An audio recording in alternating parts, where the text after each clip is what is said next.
اگر میں مولوی نہ ہوتا تو میں اتنا بڑا حکیم و طبیب ہوتا کہ دنیا اجمل خان کو بھول گئی. اللہ کے فضل سے طبعی طب و حکمت ہے الحمدللہ.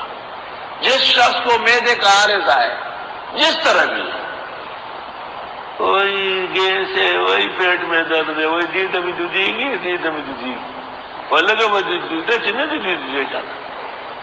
وہ ہر کھانے سے پہلے دہی استعمال کرے، ہر کھانے سے پہلے قطعاً ناشتہ نہ کرے جب تک ہاتھ پاؤ دہی چمچے بھر بھر کے کھانا لے.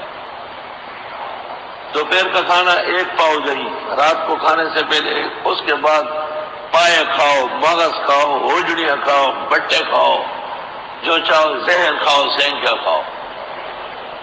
انشاءاللہ معدے کی تکلیف ختم ہو جائے گی. یہ غزوہ میدان، یہ غزوہ میدان کا ہمیشہ پیٹ کے جملہ بیماروں کو دنیا میں میرا چیلنج ہے کہ وہ دہی کا استعمال بڑھا لے کھانے سے پہلے. کھانے کے بعد کوئی فائدہ نہیں.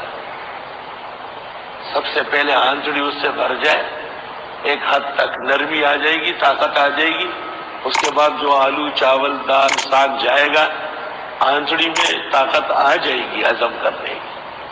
فرق محسوس کریں گے آپ انشاءاللہ.